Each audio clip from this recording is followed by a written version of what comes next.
Hey, welcome back. Thank you for tuning in to Mass United. I'm very happy to be welcoming back Dmitry today. Dmitry is the the theory expert. Always come to him with all the questions on how things from historical perspective might best apply to today and what the experts say. Himself being a genius from my perspective. Dmitry, how you doing, sir? Hey, not too bad. Good to be here again. Yeah, good, good. I know last time we talked, we said we wanted to do a book club, and we've done some chatting in the meantime. So it sounds like every Monday moving forward now, we'll be discussing a chapter of Lenin's State and Revolution and talking about the book itself and then how to make it actionable now. And then in addition to that, I think you also said that you want to make this as open to people as possible, so we can discuss it in a Discord and other people can join the Zoom, and maybe it's a big Zoom call. Is there any other thoughts or any ideas that you wanted to touch on quickly there? Yeah, no, basically what you said, that we could kind of go through each chapter and see, kind of like discuss the historical context for it, when it was written, why it was written, like kind of like what it addresses, and then try to relate to current times and see what stayed the same, what changed, and how it, like if it still applies and why it still applies. And then like, yeah, maybe like we can like to engage the audience, like we can basically like have questions and discussion, like what people want to focus on, what's not clear about it. Yeah, that's awesome. We Like can try to answer that. for me, I always like kind of struggle with reading the theory, but I like how you always make it actionable. So I'm stoked for that. And I think it's like for me, I used to question why theory is so important, but a lot of the problems that we're dealing with today, with capitalists just destroying us with inflation and whatnot, it seems to be that they've already had some maybe best practices and things. So we don't need to keep re-examining the questions. We just need to do. So that's what I'm excited about. Is there anything that excites you about the theory in particular? Yeah, so I think like for me, it is basically what you said, that like history and theory together, kind of like basically it's prior learning, right? It's things people tried already, and some ideas worked, some ideas didn't. And kind of like, right, like the big problem is that smart people can make anything sound really reasonable and actionable, workable, right? And it's the same problem in science, where we have the scientific method, because scientists know that you can have a theory and it can sound really good, but then it doesn't work in practice. And so what we do, we come up with a theory of why something might or might not work. Basically, like we create some logical argument for why things should work a certain way, but then we try it. And then based on that experiment, we feed it back and go, okay, so did this work as expected or not? What worked, what didn't, why? And you iterate on that. And through that process, you kind of identify things that work reliably, not just flukes, right? And you can discard things that just sound good but don't work at all. And so I think why it's important is that if people already tried those things and they went through the struggles and did all this learning, it's a big shortcut for us right now, instead of rediscovering from scratch and having the same arguments over from scratch. Right? Like we can kind of be informed by, okay, like last time somebody suggested doing this, we had this outcome. Yep. And, like, do we think, like, do we want to repeat this outcome or not? And that's going to be the question. So we can be much more action focused and be more sure of ourselves that what we're doing actually will get the results we want. So I think, like, for me, that's a really important part. And right, like, and we do have to connect this theory to action. I think, like, action should be the goal. Because a lot of time people, they'll just read the books and then not doing anything with it. And then or maybe, just like argue online with other people who read the books, and then it just becomes an echo chamber. So I think the goal has to be to do things. But what to do and how to do should be informed by history and what other people understood prior to us. Because right, like I think like in any field, like if you do like, like science, arts, whatever, right? People don't just like usually jump in and start creating. First, they learn what other people did, right? Like you learn painting techniques, you learn, like physics, right? Like you learn what other people did. And politics, I think, political action is kind of the same thing, right? It's we're trying to take actions and get certain results, and we want to do well. So we have to learn from people before us. It's the only way to do that. Yeah. Yeah, I don't know, like, well, touching a little bit then on like what is useless and trying to learn from it to make it useful. Like right now we're all in like the middle of the election. I think that's what a lot of people are thinking about right now. And like, is there a perspective that you have just in like the current state of the election with the current state of the world that you think is maybe something that more people should do a better job of focusing attention on or action on? Like some of the stories that popped out to me is I saw that China is cracking down on wealth, and I love to see that. I'm like, holy shit! Like, how can you not like China after that? So that was super exciting to me. But I don't know if you've got a specific story or idea you'd like people to take notice of. Yeah, no, actually, that's one thing I've been following as well, and I think that specifically for us, an interesting takeaway is that like a popular trope in Western culture is that we can't regulate rich people because they're going to leave. Yeah. And like we hear it all the time. Anytime somebody suggests taxes, regulation, whatever, oh no, job creators are going to leave the country. And like, right, like China did this like massive crackdown on the rich, and the stock market crashed. They actually made it intentionally crash. And they said, we don't care, right? Because we figured that well-being of a majority and financial security of the majority of the working people outweighs, billionaires making more money. They already made money. They're already rich. We don't care. And if they want to leave, go ahead.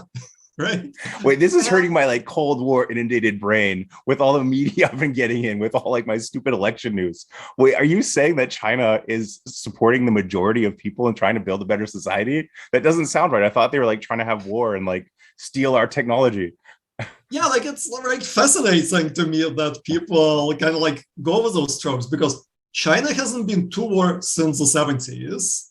They have practically no foreign military bases. They use diplomacy to work with other countries. They don't stage coups. They don't put in puppet regimes. They don't extort countries. Like all the things that Western countries do are like liberal democracies. Canada is guilty of that, right? Like we do sanctions.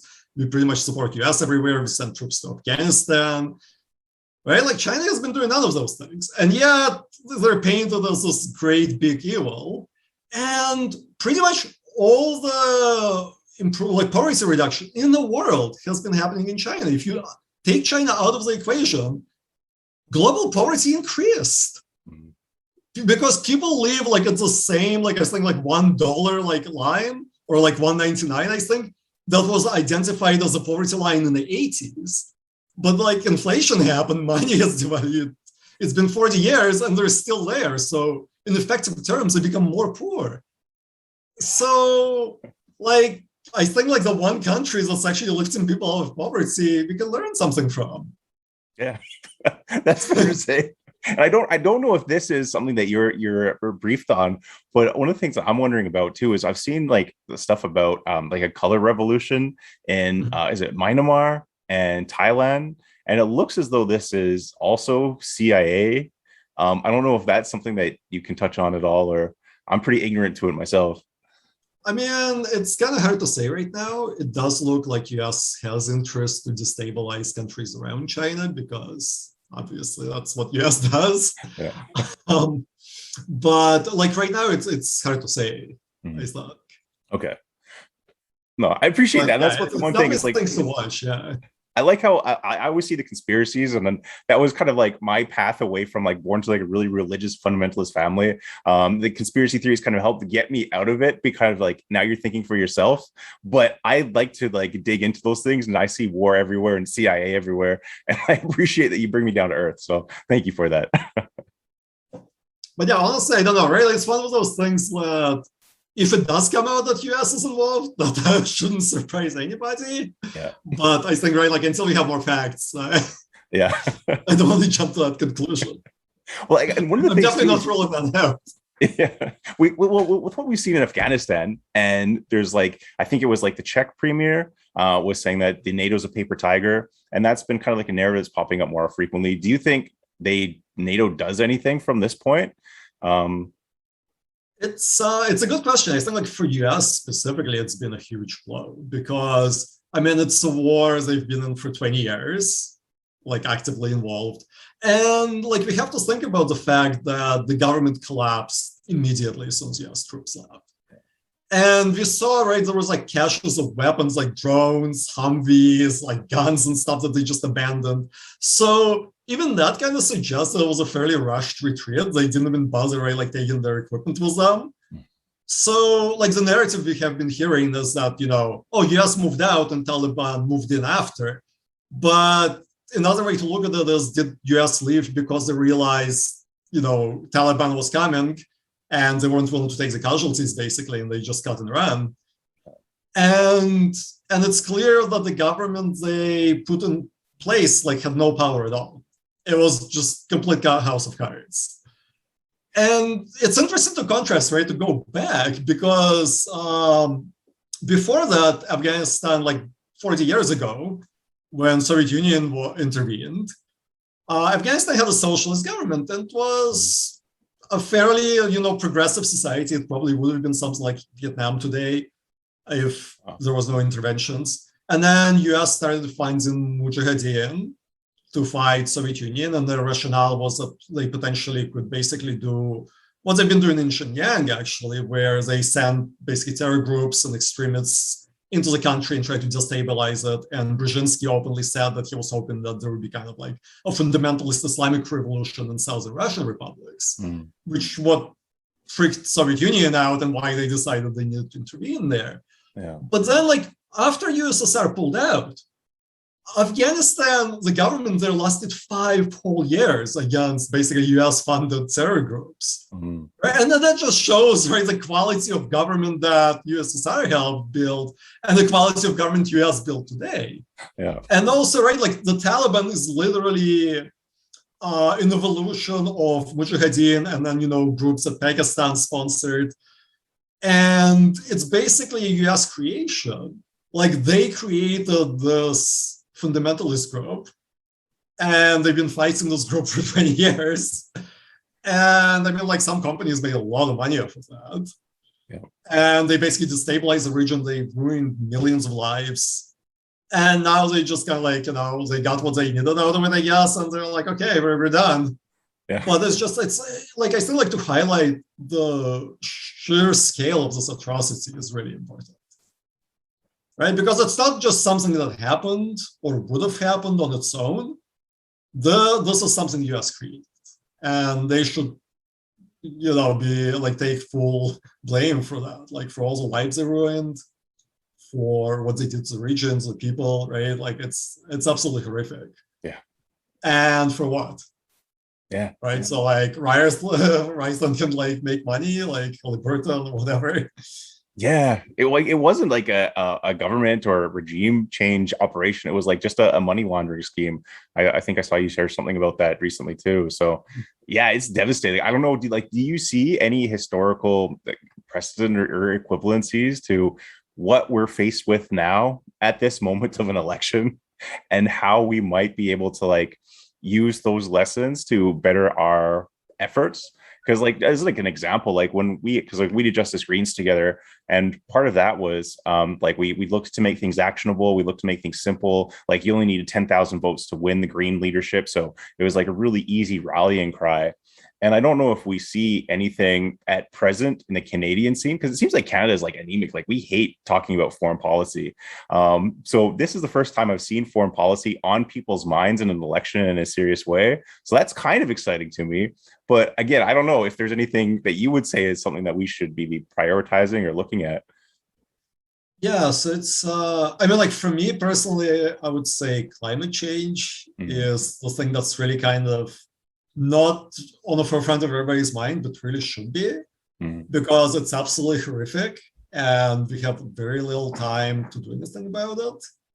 And really, like the way the world is working right now, we're basically locked in for horrific things happening like within decades. Yeah. And everyone alive today will experience these things. Yeah. And when you think about the sheer scale of the industry that we have, of just how our society works and how much energy we consume, like even if we started today, we probably don't have enough time to do what IPCC recommends we have to do. And the fact that we're still getting debates on it and people don't take it seriously, it like scares me personally. Yeah. So I would say like that is something that I would love to see get more attention. And especially in Canada, where people kind of feel, oh, Canada is really a small percentage of overall contribution. And it's true in terms of like fuel we burn domestically, but we also extract fuel and sell it to other countries. And it doesn't matter where it gets burned. Like we really need to just stop fossil fuel subsidies. We need to stop new development of it. We need to start phasing it down and replacing it with green energy, like whatever we can do, right? It doesn't even have to be green at this point, like nuclear energy, whatever we can get our hands on, we need to replace fossil fuels with. And liberals, right, they still want to do subsidies, they still want to build pipelines. I thought it was like absolutely insane thing they said where they were like, yeah, we have to build a pipeline so we can pay for getting rid of fossil fuels. And it's like, yeah, I need to buy, or I need to sell some heroin to start dealing with a dire drug problem in my neighborhood. Yeah. It's just like, and it's basically gaslighting, because pipeline will cost 15 billion. That could just be put directly towards green energy today. And it's going to take something like 30 years to recoup just the money they're going to spend on it. Mm-hmm. Well, we have 4 years to curb emissions to zero.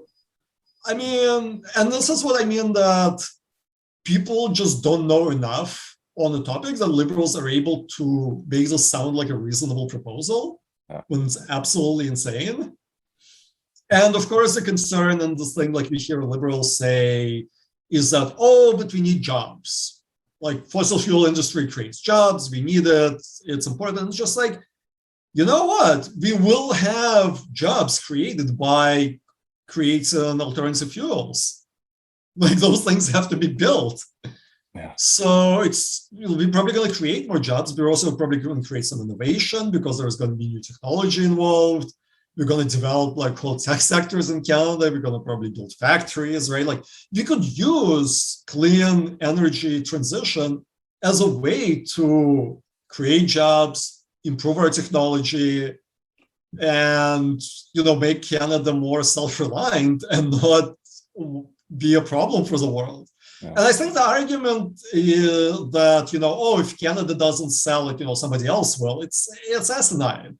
It basically creates this like prisoner's dilemma mentality where everybody waits for somebody else to start doing something and nobody does anything. Yeah. And again, right, like we were talking about China earlier. China, at least, they came up with a plan independently. They're not waiting for anyone, and they're just saying, we're going to be carbon neutral by 2060, which I think is a bit late. Mm-hmm. But at least, they're actually like doing that. Like we're still talking. We're still like, we haven't put anything into action. Yeah. They're maybe doing it slower, but they're doing it. And maybe, as they ramp up production and stuff, they might do it faster. They have history of achieving goals faster. Yeah. And right, like they're investing in nuclear energy, they're investing in solar, wind, they're reforesting, like they're doing all those things. Like liberals promised to plant, I think it was like 1 billion trees, and like haven't planted a single one. Yeah, not a single one. Because I wanted to ask about the specific what historical do we have to look to and say what is an example where we have taken that effort and done as we needed to. And maybe I'm answering for you, and stop me if I'm going off track here, but I feel like when I'm looking at things and as an ANCOM, I always think, okay, what can we do to just kind of spread it out? Let's share authority. Let's just kind of do things as democratically as like a confederation as possible. But then I look to the past and I don't see any example of us responding to the urgency we need to have with that model. And that's kind of why I'm moving more towards democratic centralism. I just don't see is there an example historically of succeeding where we need to in such dire circumstances with the time limit we have, 10 years or 5 years now? Yeah, unfortunately, it's a bit bleak in that regard because historically, people take action after terrible things start happening. Yeah. And I think that's really unfortunate because there is so much history. And maybe this goes back to what we discussed at the start, that this is why learning history is so important, because you can start seeing what happened and you can start going, okay, do you want those things to happen? Yeah. Maybe let's act before this time. Let's be proactive instead of reactive for once. And I'm really hoping we can be.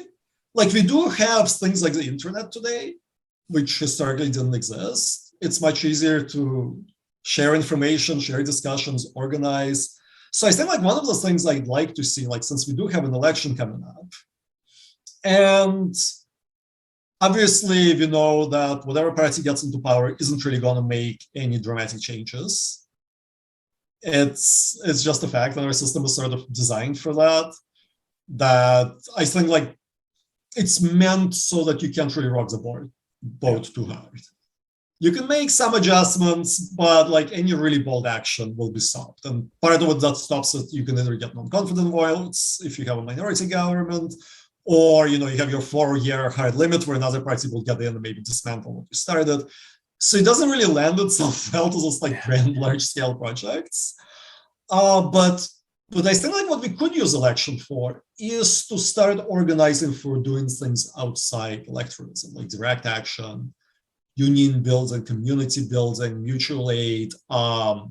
And maybe we should promote participating in an election as a vehicle for meeting like-minded people. So we understand that we're not expecting any dramatic change from the election. We understand that, we have bourgeoisie parties. We understand, why those parties behave the way they do, whose interests they represent. And including NDP to a large extent, even though it has some real socialists in it, party as a whole is not really socialist. But it could be kind of like a meet and greet, and we can see, how many people really share socialist vision in Canada, how we can organize effectively, how we can come up with a common vision. I think that's going to be very important. We need to find this lowest common denominator that's not opportunistic, that doesn't descend into basically just capitalism with some social programs. That's truly socialist. For me personally, I think it means that at least all the core economy should be publicly owned. Anything that we rely on, things like energy production, food production, right, infrastructure, all those things should be owned by the public because they're needed for the public, they're needed by everyone. They should be done regardless of the profit motive. Things like housing healthcare, right? Like housing is a that's perfect example of that. So I think like this to me is like at least the bare minimum of actual socialism. This is what we need to move towards. And anything else, it's a joke. Like historically, it doesn't work. And this is kind of like the discussions we've seen 100 years ago, where people like Bernstein proposed what a lot of people on the left, like Bernie left, for example, says, right? That, we'll just have kinder, gentler capitalism and we'll just keep getting to turn to socialism. No, that just doesn't happen. You might get some short-term wins, but long-term is just going to slide right back into what it is. So, and basically the problem is that our government, the structure of the government is designed to perpetuate the current system. So, right, like we can't work within the system to change the system because the system is designed to prevent change. So what we really need, we need to change, we need a systemic change. We need a different kind of government from ground up that represents different interests, the interests of the majority, not of the rich people. And rich people, as China again shows, right, it doesn't have to be like all or nothing, like a Soviet revolution or something. We can have a mix. We can have this mixed economy at least. And this is where we might get into debates with people, right? Like, is this true socialism or whatever?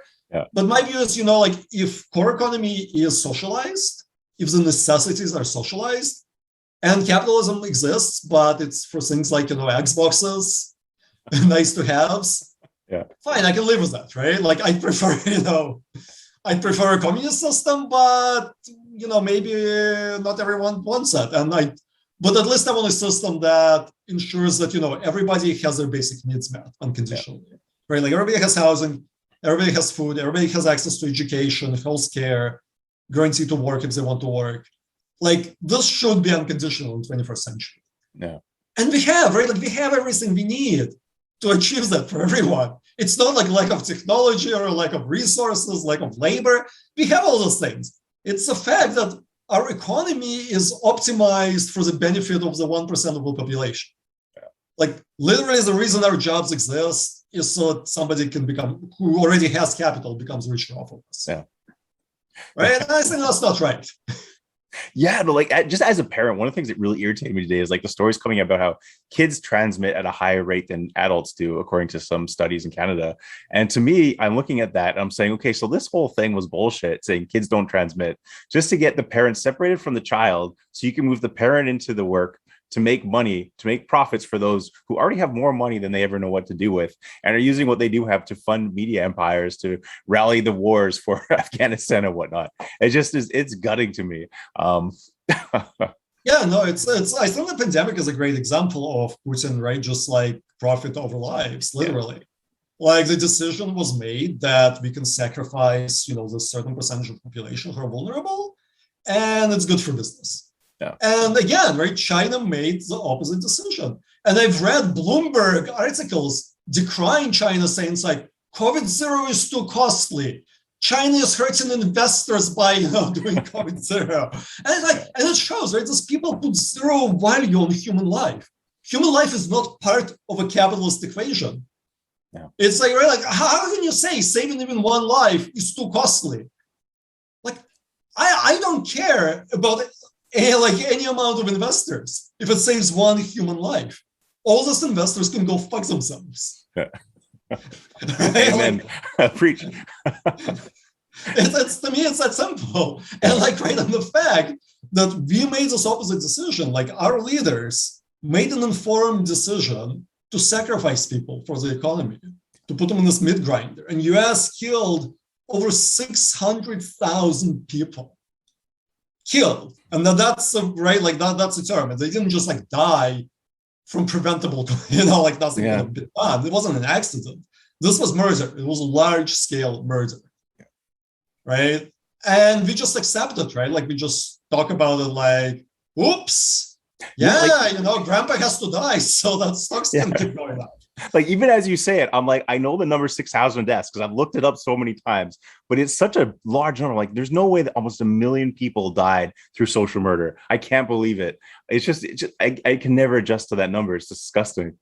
It's horrific. And it's just like, right, like it's not over. No. Like if you look at the rates in the US, it's just going back up. It's probably going to be over 1 million by next year. Yeah, and the US is saying now that you need to have a third dose. I think it's 2 months after or 8 months after, but either way, the third dose is taking that vaccination from the third world, which I think only has like a 25% vaccination or something small. So we're going to get who knows how many different variants coming down the pipe. That what are they going to do to the vaccines that we've now had 3 or 4 doses of? Yeah, like that's a question, right? Because it becomes a race between developing these new vaccines and virus mutating in the vaccinated population, basically, which is most of the world.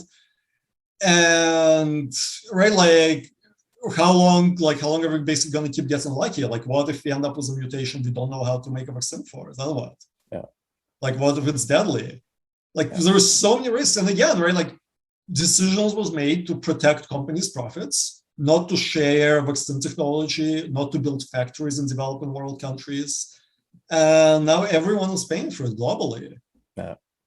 Right? Like very few countries managed to avoid this war. It's so like I'm just sorry. I'm just looking at the time and I'm seeing that we're like getting to the end already. It feels like it's been 5 minutes. Is it possible to spin this around to end on a positive? Because I'm feeling so dark now. Well, I think like the positive is at least that it's in the near future. I think like we hit the rock bottom. Yeah. I think like right, there's nowhere to go. Yeah, all right. I'll take that. But yeah, no, I'd say the positive note is a lot of people are starting to realize that what's happening is not right, that we need to do something different, and we have an opportunity to take action. And it's like everybody should start thinking about that, right? Like we've said about the election, let's show that, let's use this election as kind of a thermometer for the left to show, like how many young people, how many, people on the left who traditionally don't believe in politics, don't care about electoralism, how many of them will vote, let's say for NDP, just to get a number, to say there's so many of us, right? And we're not voting because we think NDP is going to change anything for us. We just want to show that we exist, right? To make ourselves heard. And then let's all talk to each other, try to organize online, offline, right? Meet other leftists. and like use this momentum, right? Like all of this, like people are going to be talking politics a lot in the coming months. Let's use that, right? Like let's use it to be heard, to hear others, to meet others, and to start thinking like how we can act outside elections. What can we do, right? Like how can we make more unions? How can we maybe do strikes? How can we go riot, right? Like protest, whatever. But like we can't let these people take our future away from us. Like it's because of climate change. It's become literally about our future, our children's future.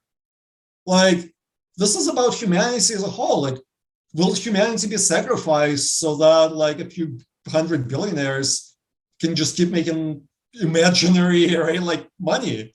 Yeah.